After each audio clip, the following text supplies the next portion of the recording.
Hello, Craig from fixitfallows again, and today I'm in the garage with the carbon hardtail and we are going to be changing the rear cassette on this bike, which is quite a small, I think it might be 36 tooth, and we are going to be swapping that out and putting one of these Zito 42 tooth cassettes on. You've seen me do a video about these before. I'm currently using one of these on the Giant Anthem, and I've got to say it's been faultless. For £16 or arguably £17 depending on where you get it from, it's been faultless. Can't notice any difference between this and the Shimano versions. Main thing to do when you change this out is you have to make the derailleur sit a little bit different in order for the chain to clear the larger diameter, and in order to do that, Zito supply you with the relevant screw. It is in this packet if I can find it, but the relevant screw that you need to change in the derailleur. So let's get on with it. Okay, so here we are down with the bike. I've got it on its back, if you like. There we go. I've also got the chain engaged onto the largest of the rings on the cassette, so that sets this derailleur at its most extreme setting. Now, when we put the bigger cassette on, the diameter of that bigger cassette is going to be quite a bit bigger, and you can see the guide pulley there of the guide pulley there on the tensioner is what, about 10 mil away from the largest ring on that cassette. Well, you can imagine if I put a bigger cassette on there, that cage is just going to foul. So what we need to do is make this derailleur sit further away like so. And now that is controlled by this screw here. This screw passes through this part of the derailleur, and the far end of the screw emerges and sits on this little nib on the articulated part of the hanger. As you see, as I move, can you see that? As I move the derailleur away, the screw hits that nib. Well, what we need to do is put this longer bolt screw through so that we can move this derailleur further that way, and that will give us the clearance on the bigger ring of that cassette. So let's get this screw out, put this new screw in, and set it at its most extreme position. Then we'll take the wheel off, get the cassette off, put the new one on, and see how it all marries up to one another. Yeah, so let's do that.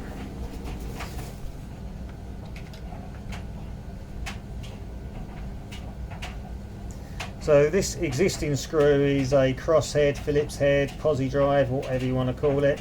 So we unscrew that out. Now it comes.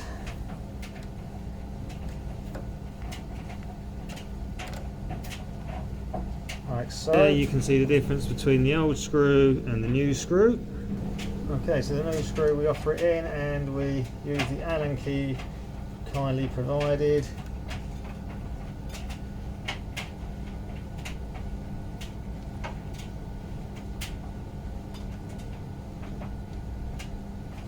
So put that in. As it threads in, if we push the derailleur back, it takes the tension off so the screw can emerge through. So here it goes, it's going through. There we go.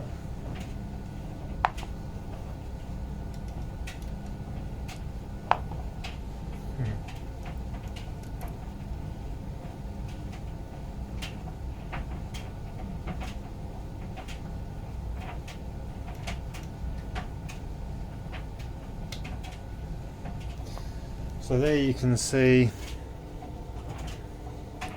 The screws come through, and the derailleur is now sitting at a much more extended angle. Hopefully that should give us clearance for the new cassette. Now it may be the case of when we get this rigged up, I may have to put another link back in the chain, but we shall see, or another 2 links, but we'll judge that as and when we get it together. So next thing to do, let's get the wheel out and the cassette off. Okay, so let's get the QR out of there. Okay, let's get that out of the way. Put that to one side so as not to lose it. There you go, over there. Let's put our cassette tool engaged nicely in.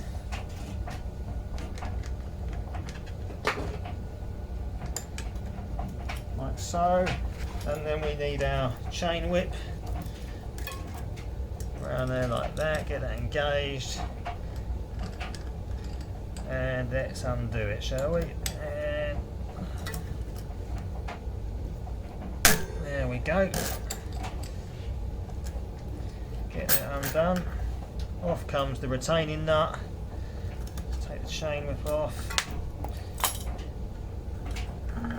There you go, off comes the cassette.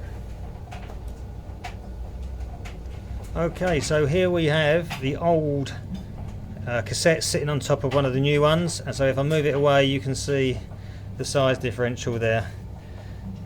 Quite a substantial change.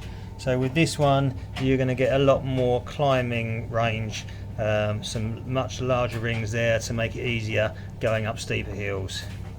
Still have the same highest gear, so in terms of overall speed on the flat it's exactly the same.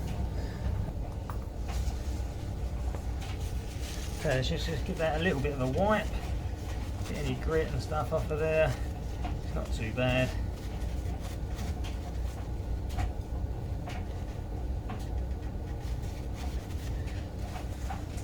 The new cassette, as ever, let's find the small spline. Where is it?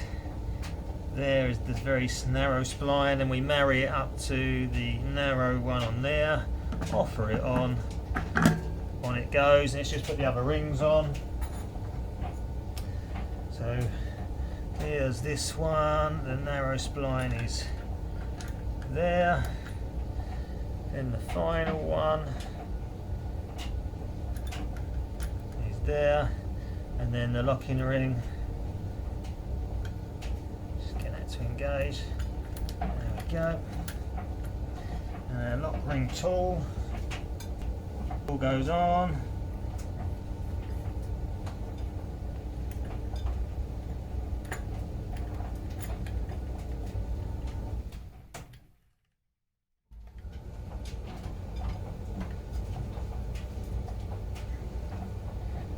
Now we don't need the chain whip for doing it back up.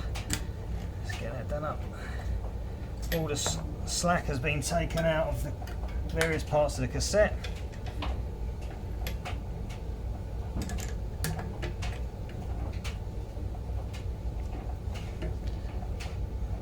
There you go. There's your new cassette. All on, there's no play in any of it. Now we can put the quick release back through.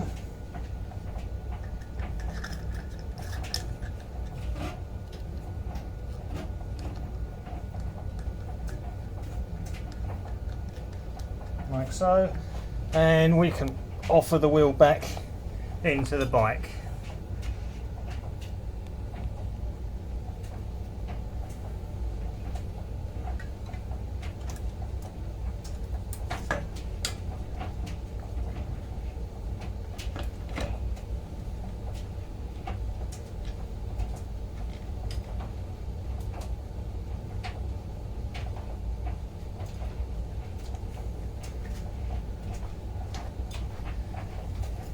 And there we are. So now it's just a case of seeing how the chain and the cassette behave. So if we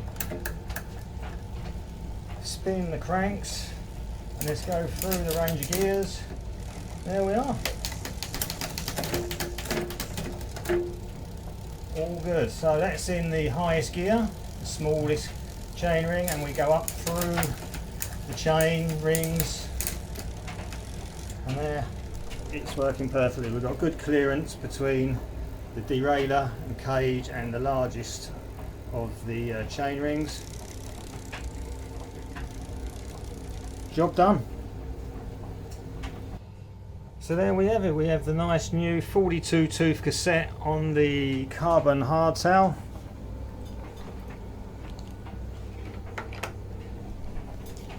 Really simple job to do. That gives this bike a lot more range in terms of climbing hills. Still retains exactly the same ratios for highest gear on the flats, no drama there. Very simple job. Cassette was 16 quid. Bargain. So thanks for watching. As ever, check out some of my other videos. If you like the video, hit the thumbs up, but please do subscribe and please hit notification bell so you are informed when my latest video drops. And as ever, thank you for watching, and I shall see you soon.